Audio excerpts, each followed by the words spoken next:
Meeple Nation Podcast, episode 574. Games that use movement points. Welcome, citizens, to Meeple Nation. Grab your favorite beverage, pull up a chair, warm up those dice, and join us at the game table as we discuss board games and the board gaming world. Each week, the hosts of Meeple Nation share their love for board games and the amazing memories that come from playing games with some very outstanding people. Let us now join our hosts in their natural habitat, the game table. This week, we are talking about games that use movement points. And what are movement points, you may ask? Well, movement points regulate how far a player can move their pieces or things on a game board. So there might be tracks or different areas that a player needs to move, either workers or resources or whatever it may be. And action points give you the ability to move those pieces and parts around. So we're going to talk a whole lot more about that. Sources of action points, or I should say movement points. We'll unpack that a little further as the episode progresses. So come and join us at the table as we discuss. Meeple Nation Podcast is sponsored by GameToppersLLC.com. Go to Game Toppers. They have amazing products that you can put on your table. You can put them on any table and improve that table from a regular night to a game night. Yeah. All sorts of great mats, accessories that can go with that. So jump on over to GameToppersLLC.com. We are Meeple Nation. We are. This is the home of the world's most okayest podcast. And I am Andy Holliday. I'm Douglas Stewart. And I'm Nathan Howard. We would love for you to go to our virtual home of the most okayest podcast and check out what we have there to offer. We have links to all of our episodes, including the Salt Pod. It's a SaltCon podcast that we have just recently started. I like the term sidecast. Sidecast, I like it. We also have bios. So if you're interested in on how we got to where we are, we would love for you to reach out to us. We love people to comment on our episodes if they have questions or recommendations or just general comments, please. Or corrections. Sometimes that has happened too, right? As we are prone to get from time to time. That is why we're the most okayest podcast. Please reach out to us at meeplenation@gmail.com. Also on our website, there is a link to our Patreon page. We love our patrons. We thank you so much for the support you've given us and for the ability to improve our podcast, make it a better listening experience for all of our listeners. And now a watching experience for our listeners. Exciting times. Big moves at Meeple Nation that are happening. Still not sure how I feel about it. Where do I look? Made for radio, Doug. 100%, right? Yeah. If you too would like to be a patron, click that link, become a patron, become an official member of Meeple Nation. Also, jump over to our socials. We're on all the social media platforms, or most of the social media platforms. Find us. We have our Discord channel. We do, and there's getting more traffic on there. Yeah, we're starting to have all sorts of conversations going on there. If you're so inclined, feel free to log in on a Thursday night and see what we got at the table. Sometimes we have some fun stuff going on, so. Sometimes we do, yeah. But check no it out. one's logged in yet, but you never it's know. out there. It might happen. Yeah. All right, so as Doug alluded to, this is the first episode that we're actually testing our video recording. It's not going to be released, just FYI, but we are getting closer. Oh, come on. It might be released. It may be. We'll see. We'll see. So we got a series of cameras that are also set up at the table, and but hopefully this will lead to something that we can do on a regular basis, actually. So it's that eating that whole whale or getting eaten by the whale of learning a new technology. Not something I've ever done before, so it's all brand new to me. Everybody says, "Oh, it's easy," and tell you don't know what you're doing. So we'll have this recorded, and then we'll try to mess around with it and see what happens. You may find it on YouTube. You may, or you may find a future episode on YouTube. Yeah. We just don't know yet. Yep. It's a progress. We're shooting from the hip. We'll see how that goes. Learning as we go. Wise man once said, sometimes you've got to run before you can walk. Yeah. And that may be the case here. When you can't run, you walk. And when you can't walk, you crawl. And if you can't, you fall on your face. I believe an even smarter AI responded to that man with, I don't think that's how the saying goes, Mr. Stark. Yes. Could be. Enough about that jarble. Jarble, is that a word? Garble? Jarble? It is now. Anyways. That works. Sure. Is that jargon and whatever else you were trying to say mixed? Whatever else. Could be. One of those two. Yeah. 3, 4, maybe. Yeah. Yakking. Maybe we Yeah. just, and that's enough yakking. Yeah. There you Maybe go. we should just stop Uh-huh. and move on. I agree. In fact, it's a good time to stop and move on because it is indeed highlight 30. Hot dog. Look, everybody can see me looking Yeah. at my look, watch you now. can see us looking at our watch. Yeah. Like it. I love it. Highlight 30. Tap that wrist and it means something now. Yeah, like Dick Tracy. Wow, that was you're that, old. that was awesome actually. I Dick am. Tracy was pretty cool. Yeah. I mean, they made that one Warren Beatty movie, which was like way back, which was terrible. I actually think Dick Tracy would I think be a fairly fun like Remake. Yeah. Yeah. Like if they were to sort of revitalize that. That Yeah, could really give it that could kind of work a actually. Steampunk feel to it. Absolutely, right? You just I mean, who doesn't love a hard-boiled detective with gadgets? Yeah. Like I'm in.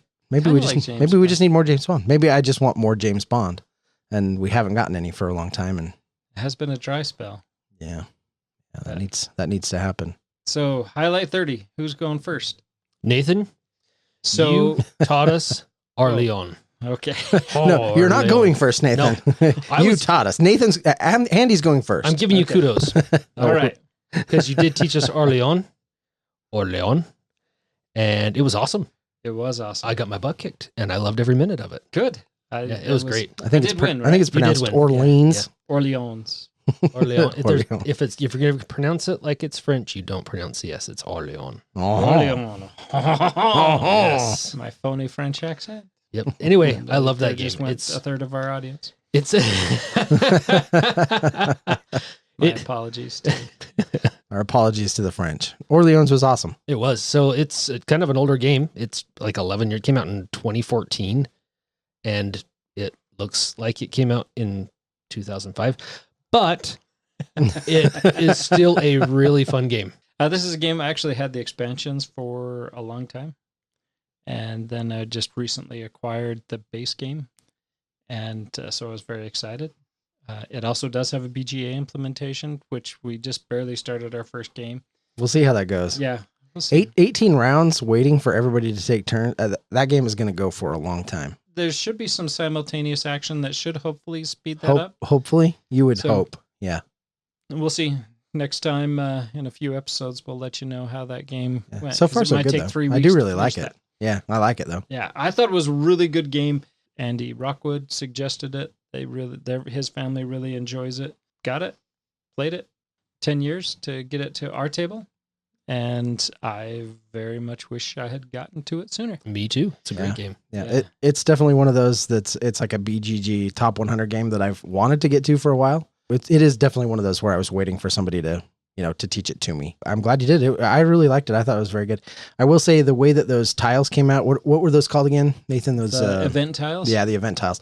The way that they came out in our game, we were what 3, 4, maybe even 5 rounds in, and I think we were all just like Negative after negative. yeah, after yeah. It negative. was just like, are we going to score any points in Actually, this game? Are Doug we gonna- won that.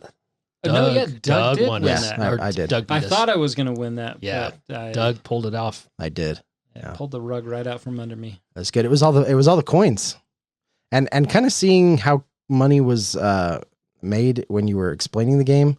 I didn't anticipate that anyone was going to really have that much in money, and actually, as we were playing the game, I didn't know that money was worth points. Oh, really? I didn't flip that tile over to check. I thought it was all those the little resource tiles like the cloth and cheese and wine and all that stuff, and I didn't realize that coins were a 1-to-1 point thing. So it worked out for me. I didn't know that all that money was going to transfer into points until like the last round. Well, Yeah. it seems like most of the money gets earned with the event tiles. So yeah, you're earning points depending on where you are on that villager track, but that's 1 coin, Yeah. right? Yeah. But most of the coins came from the event tracks, which is nice that they came out as late as they did, because I think that's why we earned so many coins at the end of the game. Correct. Yeah, for sure. Yeah, Because we were up on that track, 4, 5, even 6 stars when some of those hit and gave us money per star. That was really what pushed it forward by I quite a want to bit. call that the reputation track, but that's not what it was called. Scholar tracks? No. Something. Scholars, what moved you up that track, but The library track, something like that. yeah, No, Knowledge it was track. something. Prestige closer to clock. probably closer than that. But regardless, the first time we played it, Brad and I played it. We had no idea that the goods were worth any points. Oh, really? And so that's actually how I won the first game, is because we're like, oh, hey, these are worth points. And I happen to have 2 of the brocades. And so that kicked up my score by 5. 10. Yeah, by 10 It's points. funny that we missed the scoring because it's right there on the little tile. Yeah. It's like all you got to do is just look at that tile for more than about 2 seconds. And it's like, oh, okay. Yeah. Well, that's when I taught you guys. That was the first thing I went over. I was like, here is how you score. And then you'd miss the point where I said the coins are worth 1 point each.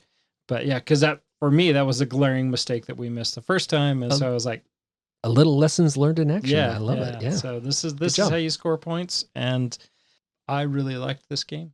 And so I actually reached out to Capstone Games and said, hey, as I was trying to find a base copy, found a couple of places, found one store online that said they had it, and it was like $50. And so I was like, okay, I'm going to order it from these guys. Emailed them, verified that they had it, and then I went to their site to order it, and it was just pickup only. Oh, you're No. kidding. Yeah, so Oh, it was geez. 3 states away. So I'm like, well, we'll look Not gonna- elsewhere. Road trip. Yeah. But so I emailed Capstone Games, and I'm like, hey, I had it back ordered one place, and so I'm like, is there a possibility of this game getting re-released and Like reprinted? reprinted? yeah. Okay. Yeah. And they said, we're thinking about something, but we can't say anything yet. So I'm like, okay. So then Saying I there's a went- chance. So yeah, so I went and I sought out, found my copy of Orleans, and then lo and behold, 2 weeks later, Big announcement. Capstone announces the new big box. Yeah. So re-released big box. It has upgraded parts, upgraded pieces. They all look very nice. Upgraded And, art. I would imagine, maybe? No, most of the art Hopefully. is original Is it? art Okay. still. But they do have, it's a nice big box with nice wooden pieces. I'm really looking forward to playing that when you get it. I just Wow. got the original one. So I know. I understand what you're saying. So that one's So going to be I'm still- cold I'm and still looking forward to playing the better version when you get it. me too. We'll see what this year brings. all right. So yes, So Orleans. good. So good. Doug, what do you got? We pulled a Shelf of Shame game off of my shelf a couple weeks ago. It was one of our Friday night game nights at Andy's house. It was the night you guys played Aeon's Trespass. But we got to play Outlive. And this is one that it looked really good. And I've wanted to play it for quite a while. The thing that really stood out to me was that it was kind of worker placement. Like your workers are all already out on the board, and they have numbers that represent their power, like the power level of the worker, how strong they are, I guess. And you have the option of moving them, but there are movement rules. So you can't have more than one of your heroes, I guess is what they're called technically, but you can't have more than one in one spot. You can't move them more than 2 spots. There's kind of this mechanic where if you go to a place with a lower pressure or with a lower strength opponent, you kind of apply pressure to them, which it's not like seriously take that, but it's got a little bit of that competitive play to it. I thought that the whole thing seemed really interesting. You're collecting resources so that you can build out your shelter and, build features in that shelter and attract more survivors and ultimately be able to escape the kind of post-apocalyptic nuclear wasteland. I thought that this game was fun. I don't know that it was like, Life-changing? it didn't wow me the way I wanted it to. That is not at all to say that it was a bad game. I was kind of going through and cleaning some stuff up, and I had brought it home after we had played, and I was looking online. There's it's not underwater, but it's like, or maybe it is underwater. There's a water themed expansion for this where you can, like in the center of the board, there's now a place where you can sort of dive down and get resources underwater. And it added some mechanisms and stuff there. And I was looking at that and I was like, okay, is this a game that needs the expansion in order to maybe push it past? And should I order this? And I was kind of hoeing and humming a little bit. And I think at the end, I was just kind of like, I think I've had my Outlive experience. I think it's going to go on the coal pile. So Ultimately, I don't think it's a game that's going to stick around, but I'm glad we got it played, and it was fun. I just don't think it's one we're going to reach for again. Yeah, no, I get that. It didn't wow me either. I enjoyed it, but yeah, if it were mine, it would also be in the culling pile. I think for those of us who play a lot of games and go through a lot of games, that's just part of the process, right? Some stay and some go, and I'm just glad I had the experience. It really was a fun game while we were playing it. I just don't think it was fun enough that it's going to get played again, given the competition of other games on the shelf. So excellent. Had the opportunity. Actually, we all had the opportunity to help out Doug. Yeah. Doug was volunteered. It's an older group of singles, and they wanted to play some games, and they knew that you were a gamer, Doug, and they said, "Come teach us some games." Yeah. And we'd actually done this one year in the past. Yeah, so we had done this last year, so they kind of knew. They were like, "Oh, that was," and I thought that last year it went really well, so they invited us again. And so we tried to find a simple game that we could play, and we played Flip 7. Flip 7 is an awesome pressure luck game that I think is super fun.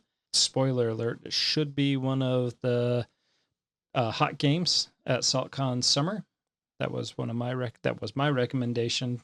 So we'll see if they were able to acquire a copy of that. It's back in stock, so it is available again. Yeah. But Flip 7 it's a pressure luck game. Very simple. Yeah, very simple. But the pressure luck aspect of it's really good. Yep. Everybody gets a card dealt to them face up. In the deck, there is a 0, and then there's 1-1, and then 2 2s, all the way up to 12 12s.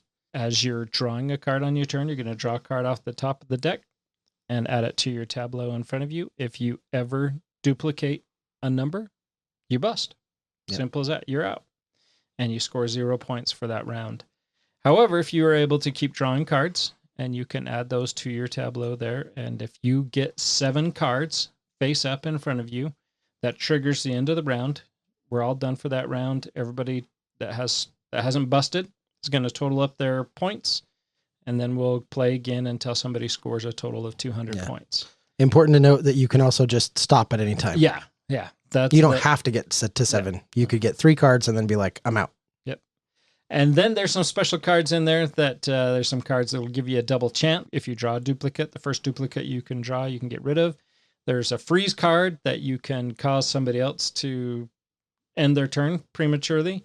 And then there's some bonus cards that will manipulate your score, +2, +4, +6, +10. Then there's one that will actually double your score. Mm-hmm. And it's very, very simple, very fun. Can go up to, I think, 6 to 10 people. So it's a party game, Andy. One that you will enjoy. Yeah. It just says 3 players or more. Yeah. And what they do, I was reading in the rule book, and what they do is as soon as you hit certain like thresholds of players, they just say add another deck. Yeah. So you could play a ton of people if you combined games. Yeah. Good times. I actually think you would like this one, Andy. I mean, for what it is, right? This is not a game that's going to change anybody's world. I did play half of it. Oh, that's right. You had to go rescue your right. daughter. Her car broke down. Yep. I remember you were there briefly. I was, and I told her, thank you for rescuing me from a party game. I really did say that. Never mind, Andy. This is a game you're going to hate. It was okay. It was okay. You're okay. Thanks. It was okay. If you like Press Your Luck, it's just a fine little card game. That's it. It's fast. It's not bad. It's not one that will be on my shelf. It's too bad but your shelf could use it. It's kind of, my shelves are getting kind of full. That's always precious. You know what? Precious you know what, space. Andy? Flip 7 doesn't want to be on your shelf anyway. Oh, thank goodness. That's the last thing I need is that thing showing up when I'm away. It's good though. I very much enjoyed it. I liked it. And everybody at the table very much enjoyed it. It was a great game for that crowd, for sure. People definitely seem to enjoy that game. Yeah. I would agree with you there. Everybody at the table was having fun. Yeah, it was kind of funny to see everybody in their poker tips that were coming out, the tap on the table, the tap. hit me. And yeah, I love pressure luck games when you have the person that is just like, hit me. They just can't not, right? Can't stop. Can't stop it. Yeah, there was that one and they lady. always bust, but man, that one time they don't and they score a lot of points, it's like they've made it in the shade, right? Yeah. That's the best moment. Chris lady, she was every time if there was somebody else in the game, it's like I'm staying in. And Yeah. she ended up winning. Did She she? did. Yeah. She did. So it was good times. But I very much enjoyed the evening, and I very much enjoyed Flip 7. So that is highlights. Yes. So let's go to the main subject here. Our main event. The main event. Are you ready? We are talking about games with movement points. And so this is a mechanic that I enjoy, but looking at my library, apparently I don't enjoy that much. Yeah, we Because- don't have a lot on the list. Yeah. My collection was probably actually smaller than both of yours. Some of them I picked from your guys' games, but Oh, Nice. nice. Yeah, so just for clarity, we're not doing this will not be one of the topics where we do like a top 5 and No, do this is it. this will be the only episode where we talk about games with movement points. yeah, that's kind of funny. So I just got a text. James is using his laser printer, a replacement Flip 7 box. Oh, And Really? He just sent me pictures of it. Got a nice box that you can see, and Oh, he etched in it the Flip 7 and put the logo on it. Yeah, so that's pretty nice. yeah. Is that Perfect so? timing. Is that so it will hold sleeved cards? Yes, yeah. Because I don't know if that box will hold sleeved cards. No, it won't unless you take out the insert, throw it away. Either Stack them weird in there. either just let them loose in there or put them in a couple of baggies. That is Keep 'em probably condensed. what. Yeah, I've done that with a number of games. Yeah. They kind of need it. Some of them do. The amount of shuffling that you do with that Yeah. game kind of needs sleeves. As evident when one of my cards got bent that night. Yeah. But, oh, Yeah. it did? yeah. Yeah, it did. Oh, man. But getting it sleeved, you'll never notice it. So. Someone got a little over enthusiastic about their shuffling. They didn't announce it, but when I found it, he said, yeah, I did He was like, "I'm ashamed. that. It was me." And his name was Nathan, so we forgave him. Yeah. And it wasn't Oh, is me. that how that works? It works Okay. for me. It's like almost a shoe win. You went, oh, okay. Me. Your mom's name's Martha too? Let's be friends. All right. So what are some games that use movement points and use them well? We have to go to Clink, right? Clink in We kind of all do. its versions. Yeah. It's a good That's one. true. It's one that's just right at the top. Clink in Space, Clink Catacombs, Clink the deck building game. So in Clink, it's a deck building game where you're drawing cards, but on those cards, some of those cards will have the little foot icon, A boot. a boot.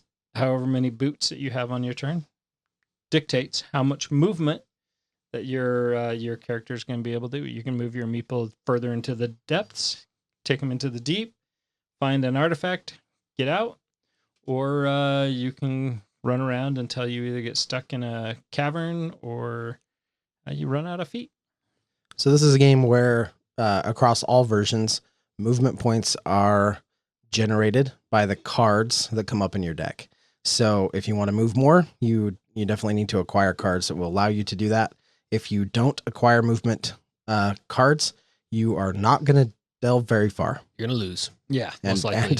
And more than likely will get stuck below that line as the game ends and die a rather painful and ignominious death. Yes. It'll be epic.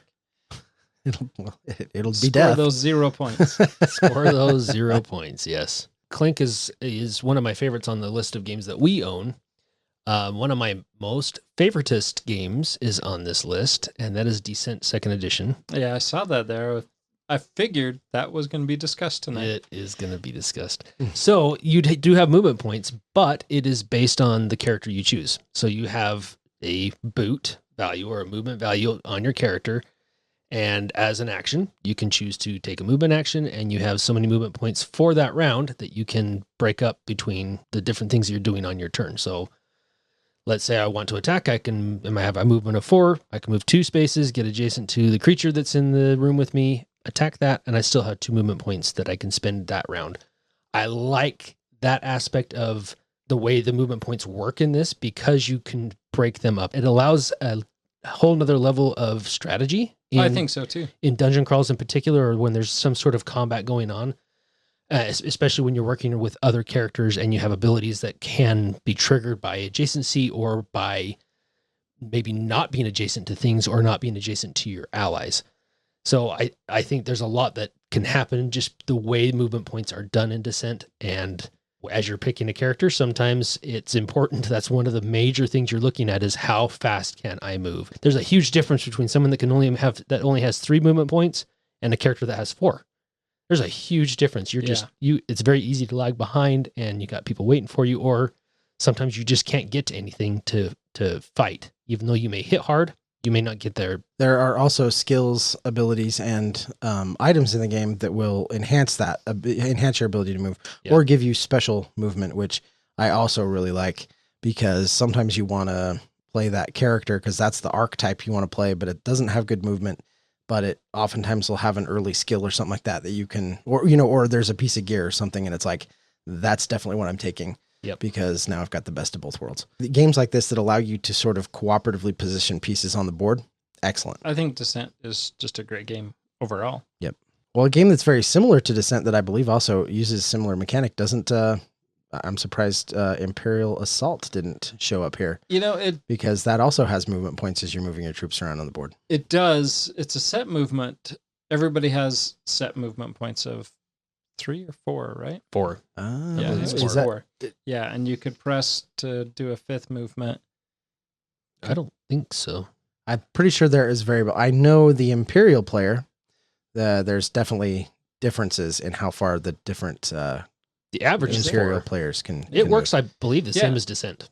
But yeah, for some reason it did not come up on the list as. It's sad that it's been so long that we played it that we don't fully remember. I know, but I do remember in a very similar way to Descent. It's that movement of all your pieces out on the board and making sure that you're using your movement efficiently. Maybe it doesn't quite qualify because it has been a while. I'm pretty sure. But I as I recall, because I always played the Imperial player, as I recall, like there were some units that I could field that were like they had tons of movement.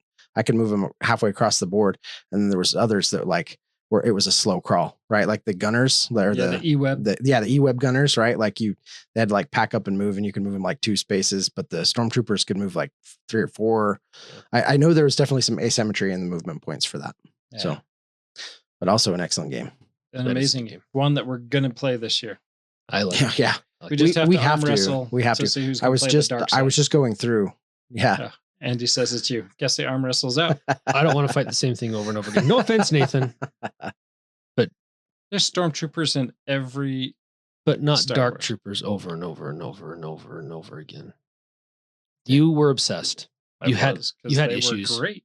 Yeah, the dark troopers are pretty good, but I do think that for every in order to just kind of make it interesting, I'd pick one, and then any other units were randomized for me when I was generating what units the Imperial player would field. Yeah, but for me, I was using not the campaign, what do they call the cards? They're not fate cards but the cards of the dark side gains. Yeah, they were all trooper based. Sure, and so it was all about trying to get those dark troopers, the stormtroopers, the snow troopers, any trooper, E-Web. Some of the campaigns, depending on what is that? That's the particular tactic deck that the Imperial player uses. They do sort of push you to use a certain subset of units. So that is true. I mean, it's a good point. Yeah. So if whomever picks a different set, then we'll have a different experience for sure. There you go. Maybe Looking forward to it though. With all Jabba stuff. I just want to be on Nathan's team, and the only way I can be that is if you're a rebel. All right. You're such a rebel. Sounds good. I actually haven't played through a campaign as a rebel, so it'd be fun for me too. Yeah. And before anybody out there writes in and is like, you guys should just use the app. I like the app. The app wasn't. I didn't bad. like it. And I like apps. I like apps. I mean, and Fantasy Flight makes good apps. I just didn't care for that one. I liked it. I thought it was good. Having the Overlord or the dark side makes it awesome. I think so too. Awesomer. Yeah. What else you got? So I wanted to jump back to The Hunger. The Hunger is another game that both you and I used to own, Doug. I think both of us have culled it at this point. Yeah, that was a game that I wanted to like way more Unfortunately, the deck building in it was really weak. Yeah. And it was pitched as a deck building game. Oh, it totally was a deck building game. It just didn't really work. It was a sluggish deck building game that didn't deliver on the deck building promise. Yeah. So that was a game you drew 3 cards. Yeah, it was really limited.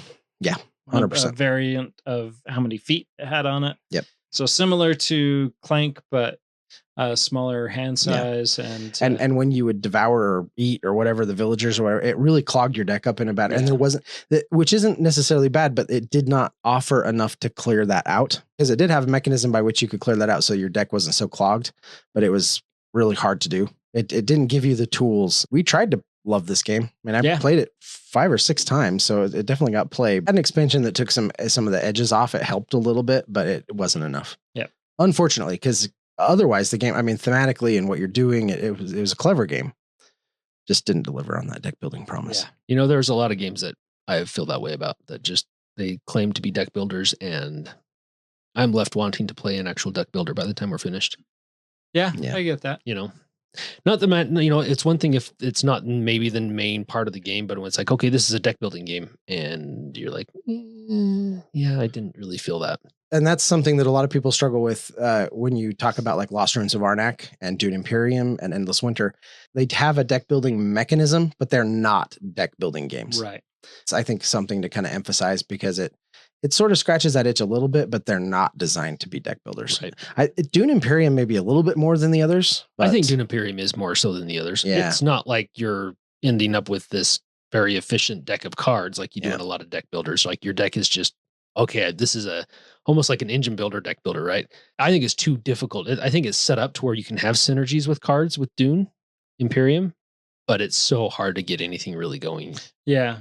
Really? It's harder to, as opposed to like Clank, right, or something like that. Yeah, I think it needs a little bit more ways to cull some of those crappy cards, but there are ways to do it. Well, I'm just talking if you have a Bene Gesserit, you're trying to go the Bene Gesserit route and have a lot of Bene Gesserit cards.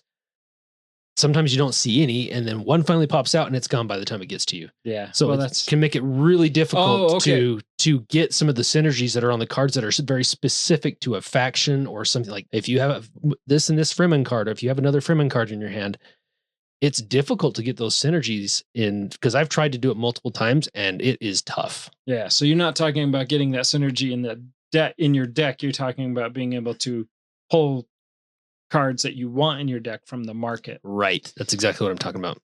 Okay. I can see that a little bit.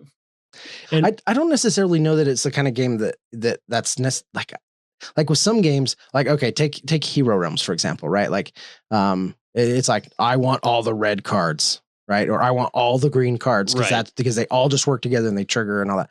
I don't know if Dune Imperium is really one. I do think that diversifying is strong in that game, and I don't necessarily know that it's trying to force you into, this is the Fremen builder, this is the Bene Gesserit build necessarily. Right. I don't think they are either. In fact, I think it's the opposite. You're not being forced because it's so hard. If you wanted to do that, I don't feel like it's even an option. It's kind of where I'm going. Yeah. Well, those multi-use cards really offer a lot. With Immortality in particular, when you start doing like the card splicing and some of that kind of stuff, I think that the idea is that you can build a really amazing engine out of your deck, where every time you have a hand of cards, you've got a lot of different options. And I don't know that you really see that if you're just playing the base game. I think that it's definitely one that is enhanced a lot by the expansions. Yeah. In terms of the deck building aspect of it. Yeah, this is one I still need to play Bloodlines. Yeah, I haven't played the Bloodlines expansion either. So I'm excited to get that in. Point 2. What is that one called? Uprising? Uprising. Yeah. Uprising is one that I still need to try as well. Yeah, because like the one time that we played it, and I know you had your frustrations, and they were real. Like I fully validate the struggles you were having during that game, but that was also just the base game.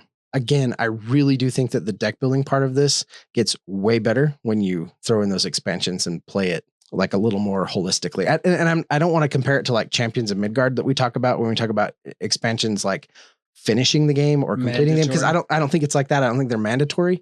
I just think that they help the particular aspect that you're talking about. Right. we weren't talking about deck builders, No, we but we weren't. sure got off Here's on a that. tangent. Oh yeah, what were we talking about? Oh, movement points. Movement points. So sticking to the card Whoopsie. theme, sticking to the card theme, one that does it very well is Memoir 44, another game where I recently finished off. I've acquired all things Memoir 44. So now we just got to play it. Yeah, and we do, and all the Overlord stuff, so it can be played multiplayer. And now Fantasy Flight has announced that they're revamping and updating Memoir 44. So Excellent. More Memoir 44 for Nathan? No, I'm not going to do it again. I'm going to stick with what I got. Not yet. Okay. And Was yes, James still looking for a copy of that? No. Did he find a copy? He got a copy. Okay. And we have everything and he actually, I found an STL file that allowed for condensing all your Memoir 44 down to 3 boxes.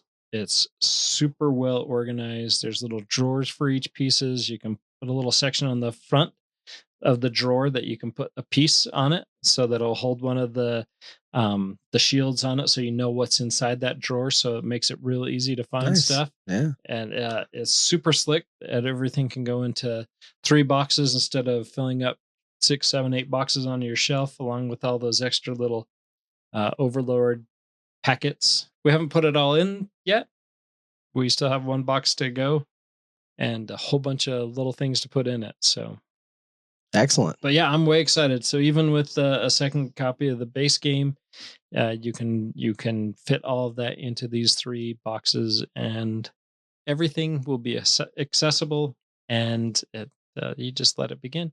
And now with the Overlord, we just got to get it to the point where we're ready for it, and we'll play an Overlord version so that it's not just a 2-player game. Nice. I like that. Yeah, I'm way excited for the Overlord. I actually never even explained what the movement point was. It's on the card you decide to play, correct? Yeah, so you have a hand of card. Each player has a hand of cards, and you're going to choose which card to play. And those cards the board is separated into 3 arenas. You have the left side, the right side, or the center. And so you're going to play your card, and your card will allow you to play in usually in one of those arenas. Some of them will play one from all 3, or you can pick 4 infantry units, 4 artillery units, 4 tank units, depending on the terrain that you are moving into, limits how far you can move.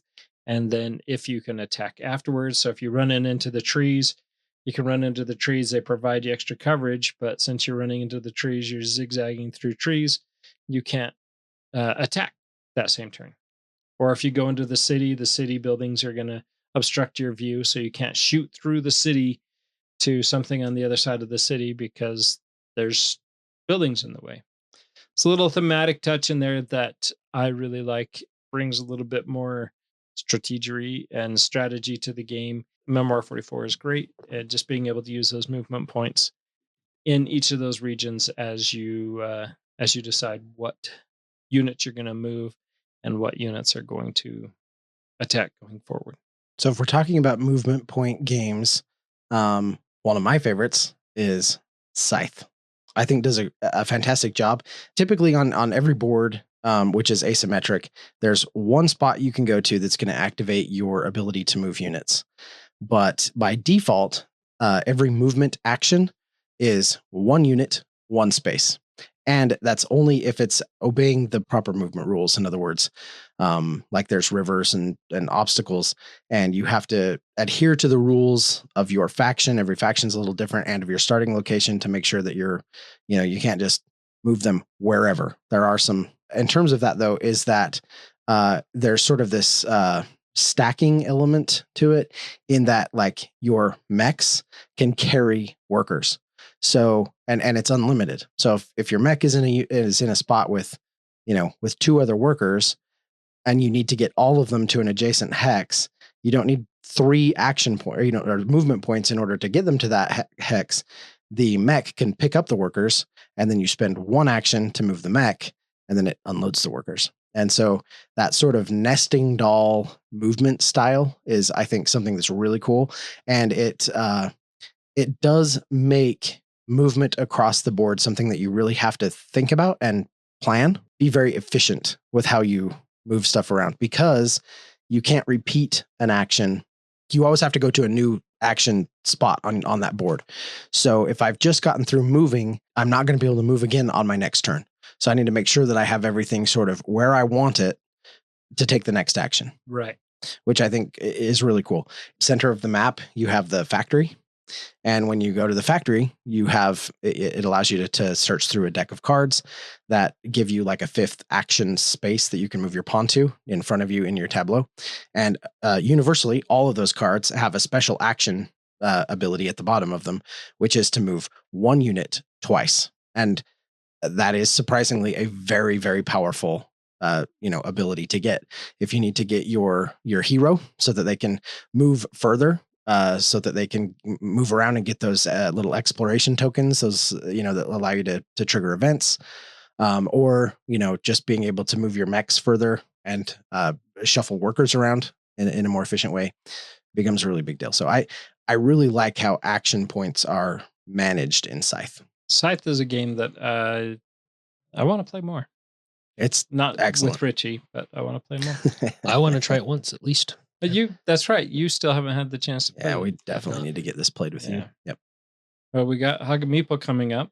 That is true. And there's several games that I want to get to the table.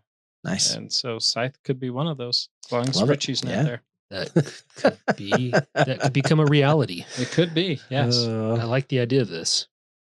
It was just that Richie was sitting just to my left, right? To your right. To my right. He was right before me. And so everything I wanted to do. Every time. Oh. So a simple movement point game is Empire Builder. This is one that I want to try again too. I really like this game. This is one that I have played a lot with my wife, which is really surprising, honestly, because she always tends to complain about how long games are. Empire Builder is not a short game. Right. But the nice thing about Empire Builder is it's one that you can leave up and walk away from and come back. There's been some games of Empire Builder, especially early on in our marriage when we had little kids and working opposite shifts, that it took us about a week to finish one game of Empire Builder. However, you are building tracks throughout North America. So there's little dots, rather. There's little dots. There are also going to be cities. There are small cities, large cities, and metropolises. And you're trying to build into those cities. And it's a route building, pickup and delivery game.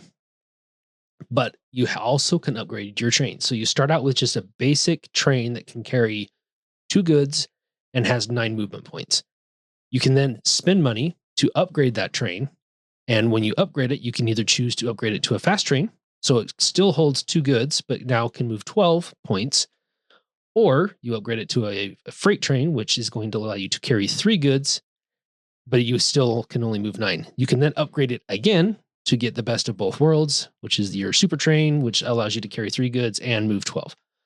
Now, this happens throughout the game, but the whole point is you're trying to pick things up and deliver things and build your tracks in the most efficient way to the cities that you want to deliver, pick up where goods are available, because you have only goods that are available in certain locations and they're printed on the board. You need to get a route built into there and get a route built to where you're going to deliver, and then try to do that as quickly and efficiently as possible. It's actually a really fun game. It's not complicated at all.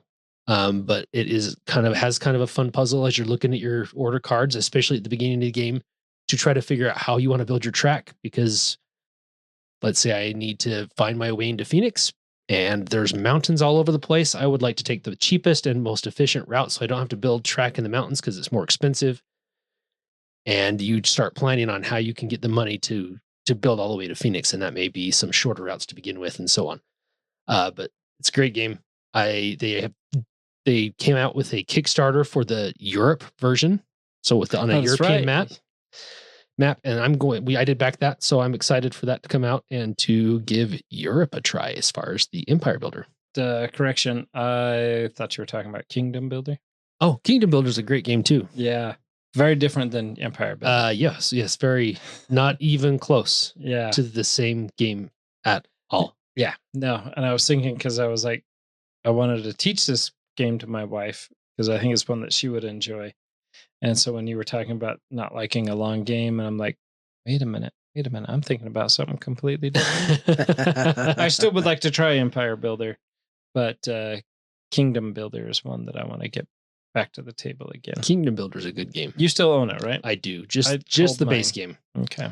I wish I owned the expansions, actually. I think didn't. there's a big box. There is a big box, and I wish I would have actually either bought the big box or bought all the expansions as they came out, but it just wasn't hitting the table. And I am now regretting that I didn't, because it really adds a lot of variety. Yeah. And this is what you tried it in. We played it at BGG 2 years ago. And was that just the base game, or was that? No, we brought in some expansions. There were some expansions in the base game that we just got the library copy there at BGG. Right. And yeah, it was great. My girls had a great experience with it, and yeah, it was fun. Now, it looks like I tend to like movement point games more than you guys, because I own. You definitely have more than the rest of us. Yeah. More than the rest of you guys do. Game I got last year was a game that I kickstarted, and it fulfilled last year. And the last time I played this was actually at MonCon, and I taught this to, who did I teach this to? Oh, I taught this to Marissa, our friend Marissa from Hug. This is one where you are bards, so it's set in the same world that that Merchant's Cove is set in, going from place to place. You can move, I believe it's you can move 1 or 2 spaces, and that's going to put you adjacent to several different things that you can interact with on your turn. That is how, so this is a deck building game. That's how you're buying cards that are going to go into your deck, that are going to either, they're going to enhance your song. So you're singing or playing an instrument, and as you put cards into your song, once your dial goes past the treble clef, because you have a little dial that's going to be traveling around. Once you pass that treble clef, you are going to sing, and during the singing phase. But you're trying to add cards to your deck that are going to benefit you and enhance what you're trying to do, because that's how you're going to gain resources and fuel some of your abilities. And you're going to use those resources and abilities to interact with the locations on the map. Purchasing more cards. It could be performing and getting fans. There's just a lot of different things you can do. You can subdue monsters by singing to them or playing instruments to them. You don't kill them. You just sing them to. You're a really boring singer. And you make them love you through song. Oh, is okay. what it is. You change their heart. You do, and then so they go into your conquer pile, and you'll gain the benefits for them. But there's a way to get them back into your deck and gain that benefit over and over again throughout the game. But as far as the movement points go, super important.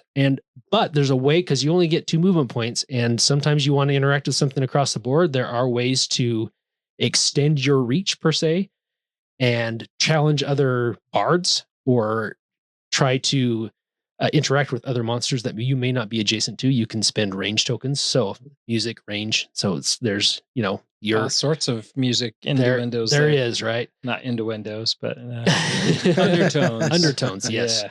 Marissa and I played this twice at MonCon. We played it once, and she's like, "Okay, I got it. Let's play it again. Do you mind playing it again?" I'm like, "Heck no! This is a great game."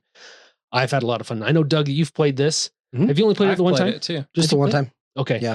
We need to have you play. I know that you struggled with the bard that you played with, and he is one of the tougher ones to play. The one you chose. It was just the asymmetric power. It was just like I didn't feel like I was getting a lot of utility out of it, but it was a learning game, and so that probably wasn't the right time to try to pick a character where you really had to lean into some of that. I still won the game, so it wasn't a disadvantage at all. Well, I think that's what is great about this game. So I've played it probably 6 times, 7 times maybe, and I have played a different bard each time, and it has been a completely different game. Like my strategy, everything I'm going for and what I'm trying to do has been very different each time I've played, just because of the asymmetrical power and how it's having you build everything up and what you're trying to do in the game. It's a great game. No, that's great. Yeah, I do need to try this one again. I didn't dislike it. It just, there were some things that I was, I don't know. You know how like sometimes you get done with a game and you're kind of like, okay, like there were things that were really good and that I really liked, and then some things that I just don't know if I fully understood. You're like, I won, but I don't know how. Yeah. It was kind of like that, right? Yeah, I've had several games where I'm like, oh, hey, I won. And then you play again. at some point in the game, it was like, oh, these green gems, right? There's like, is it the green gem? Yeah. At some point in the game, I was like, those green gems are worth points. Get green gems. Yep. And so, yeah, and that's kind of what it boiled down to. But I definitely would like to try this again. As far as like movement points go, that movement on the map and like sort of trying to set yourself up to do like big things on a turn, that was definitely the highlight of the game, though. I like that. I mean, that and the deck building, not to go down that rabbit hole again, but it's a unique take on the deck building. For sure. It's different. It's a different style of deck building. Very much so. Maybe just one more that I'll mention that I really like. This is a game that we need to play this again soon because it's been a while, and I remember really liking the game, and that is Dinosaur World. Oh yeah. So when it comes to like a dinosaur park building game, Dinogenics is still my jam, but Dinosaur World was really good. I did like it. It was really. I did like it too. Yeah, it was enjoyable. And as you play this game, you get these little. It's been a while, but they're like the little route building or route. They're like route tokens, and they determine where and how you're going to move your Jeeple. So there's a phase of the game where everybody's going to move your Jeeple. See what they did there? Yeah.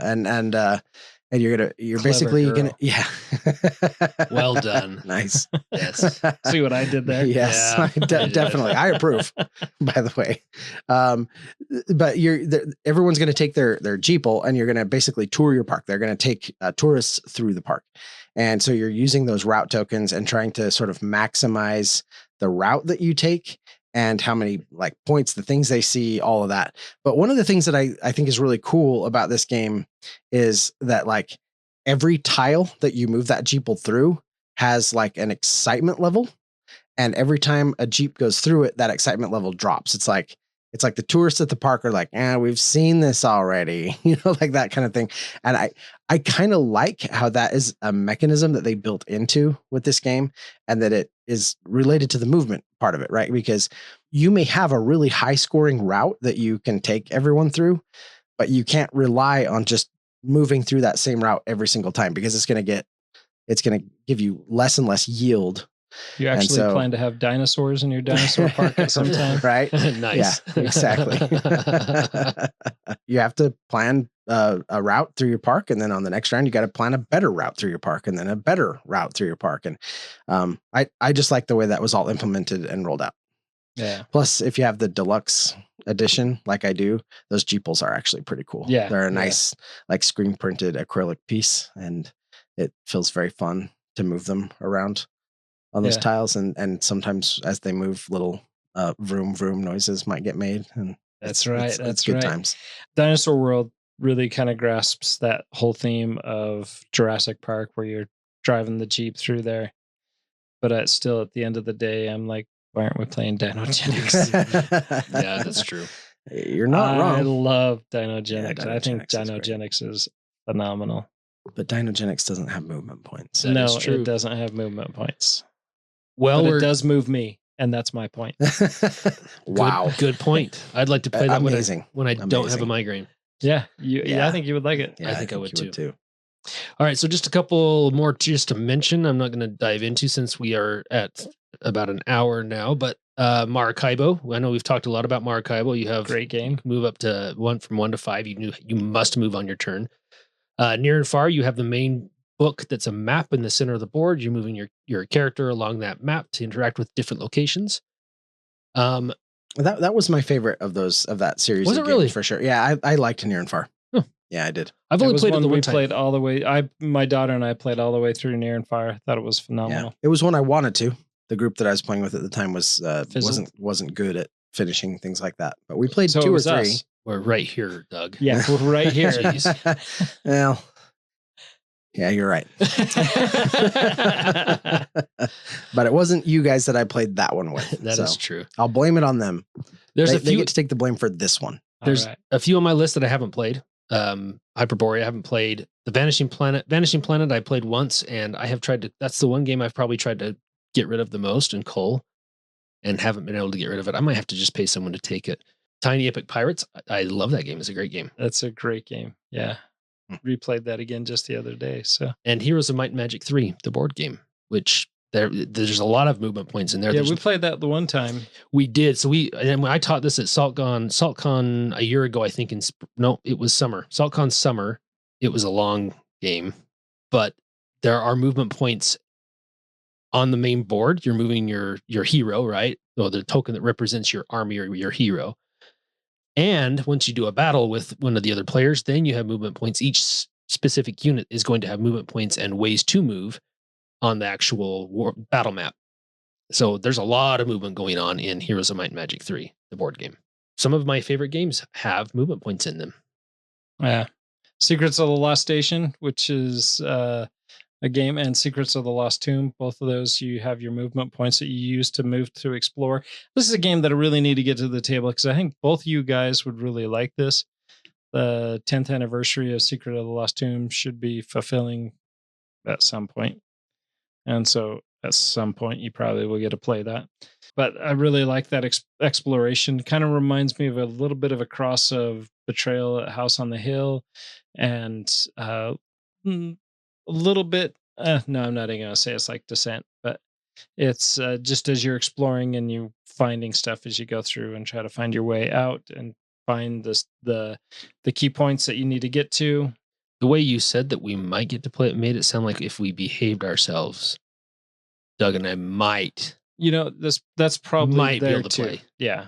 So what do we have to do? I'm just sitting here reverently. I've got my good behavior suit on. Yeah, that's a start. So you saying it's my fault? Dang it. A little mouth gets you in trouble so often.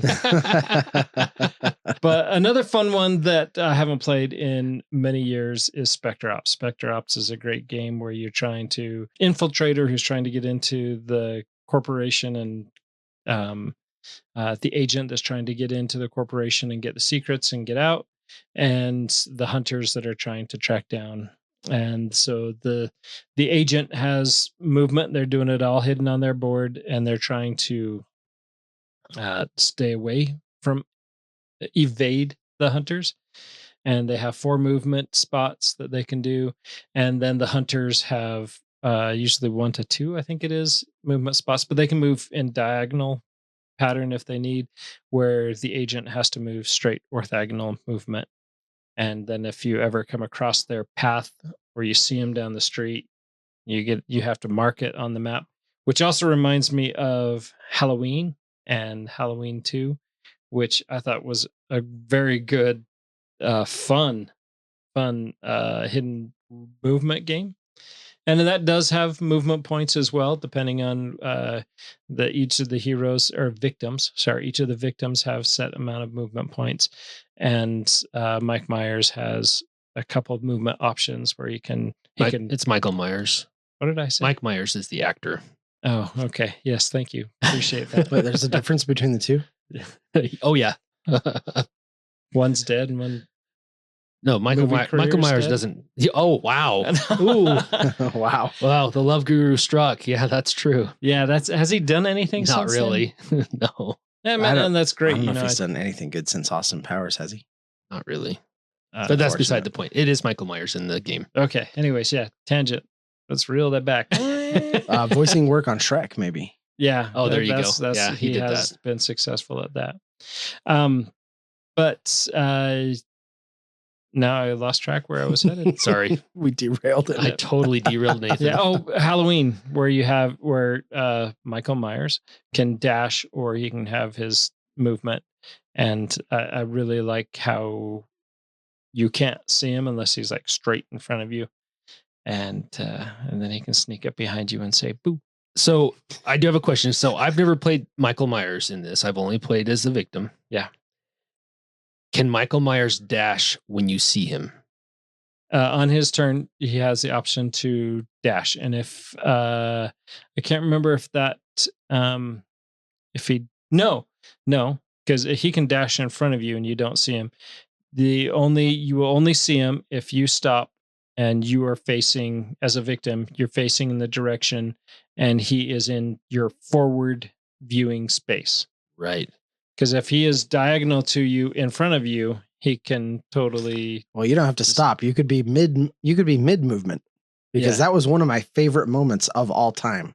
Yeah, when you ran into when Greg was Jumped. moving his character and he came direct, like face to face with Michael Myers, and you yelled at the table. You're like, stop! and Greg like jumped out of his chair. Yeah. That's awesome. It was hilarious. put the boo in it. Yep. Well done. No, I'm just saying the reason I asked that is because in the movies, he never runs. He is always he always seems to catch up to the victims, but he's always you never see him run. Yep. But he's kinda why I running in asked. the background. There we go. He's very quite the athlete because he's never out of breath by the time he reaches him. So It's just a speed walker. he's a speed walker. Yeah. Sound effects and everything. Awesome. Love it. But yeah, some other great not hidden movement, great movement point games. Some of our Discord people, I asked it on Discord what Oh yeah. games that you were out there. Talanis Island. Talanis nailed Island. it. First try. Talanis Island. We got it. Discord Whatever. user. What does he say, Nate? The Carnegie has some interesting management choices in activating departments to move workers around in various economic functions. Carnegie is definitely a good game. I think it's tough to outcompete some of the newer games. It was popular. It was a popular blip for a second and then kind of floated down the river. Yeah, I think he's right on that. Carnegie was one that really made a big splash, and then the ripples just went faded. away. Yeah, it was probably technically a good game, but I think it just got really I don't know, it just washed away fast. Yep. And Maracaibo, he says you have your choice of actions, moving, Los Maracaibo. The only other one they can think of, it'd be the troop movement for war games like War of the Rings, Arrakis, the War of Arrakis, and Axis and Allies. And we ran out of time. We're running out of time, but I really wanted to talk about this, Doug, because I know you picked up War of the Ring. I just picked it up. It's still in shrink. Yeah. But I'm going through. The thing is, I have all these. Okay, so I sat down this last week. I thought I was going to have more time, and I was like, I need to learn SETI. And I sat down to like get it out, and then I saw Euthia over on the table that was still in shrink, and I was like, I'm totally going to dive into Euthia, which was a huge mistake because I went all in on Euthia, and like 80 punch boards later, my game room is just like a stack of stuff that I've got to somehow figure out how to put back in the boxes. Yep. But man, that game looks so fun and has some really cool movement point. Like there's little discs and they have movement. Anyway, just kind of go back to what we're talking about. So I think that's one to put on our radar as far as movement points go. I think it's going to be really good as far as that is concerned.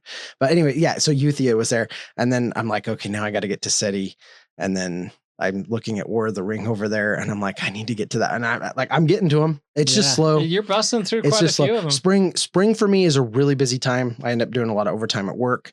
There's just a lot going on. So for me, spring is a rough time to try to get through Shelf of Shame and get all these things. But I'm starting to. We're kind of on the tail end of some of the big stuff, and I'm hoping to have more time coming up soon. War of the Ring, definitely on my radar. Yeah, and I had War of Arrakis and Spring, SaltCon Spring. I culled it, and I was telling Asylum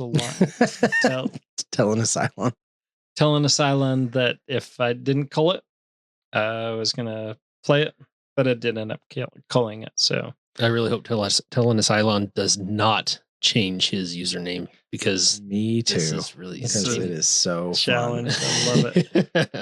Give it to the dyslexic guy. Oh my goodness. The dyslexic guy. Yes, whatever. I'm out. I'm done. At the game table. At the game table. One of the games that is on our list also. So I own Twilight Imperium. It's not the newest version of Twilight Imperium, but there are movement points in that. I want to get on Mars. I think I just need to buy it because it looks really good. It's heavy. It's very heavy, but I really want to try it. Yeah.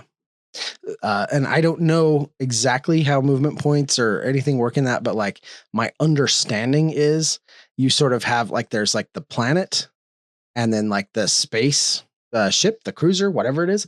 And like you have to time everything because you need to be sending, like the elevator is going up and down and you have to time things so that you're putting your workers on the elevator if they need to return up or putting them on if they need to go down. And like, so managing that, I think that like, that's the big part of the movement thing, is because you are constantly trying to manage your workers on the planet and up above the ship, whatever it is, on the elevator. So it's definitely a game that if you are willing to pick up and learn and teach, I will definitely sit down and play that.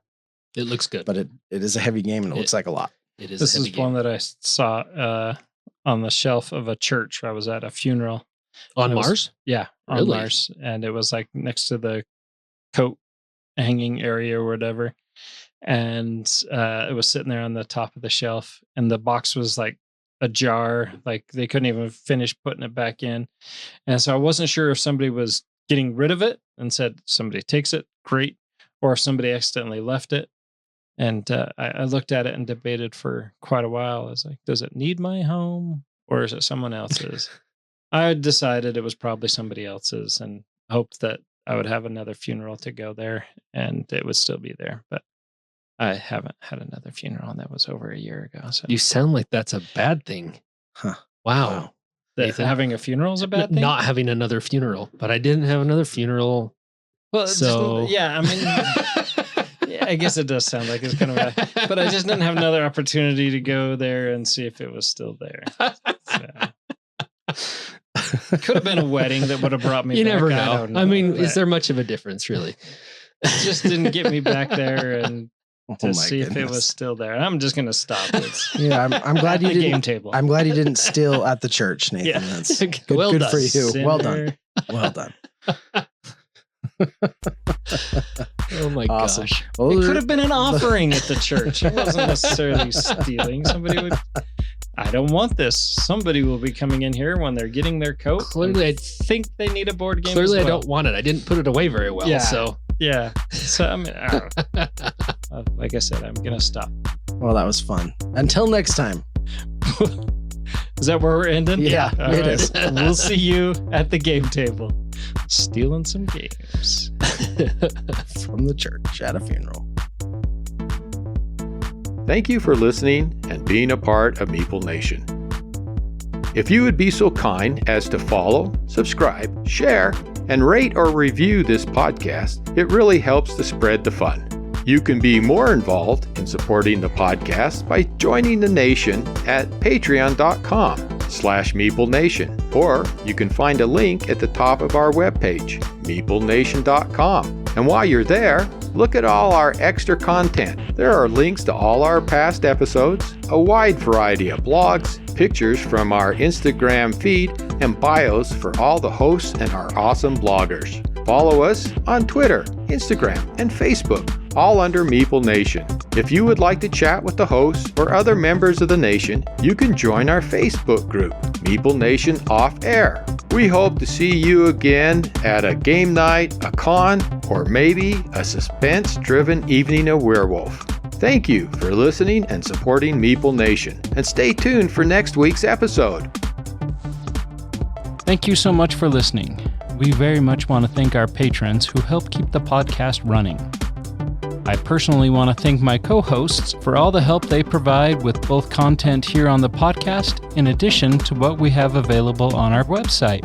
Without them, the podcast would not happen. If you too would like to support the podcast, you can join the nation at patreon.com/Meeple_nation. Or you can find a link to Patreon at the top of our webpage, meeplenation.com. If you have any questions, comments, or games you feel should be on our radar, you can always reach us at meeplenation@gmail.com. We can't wait to hear from you.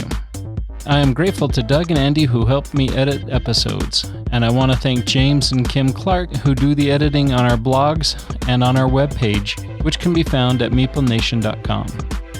We want to thank Brain Detergent for our music. If you want to find more from him, you can follow his links that can be found on our webpage, or simply search for Brain Detergent on YouTube to find more of his tracks. Thank you again for listening and being part of the Meeple Nation community.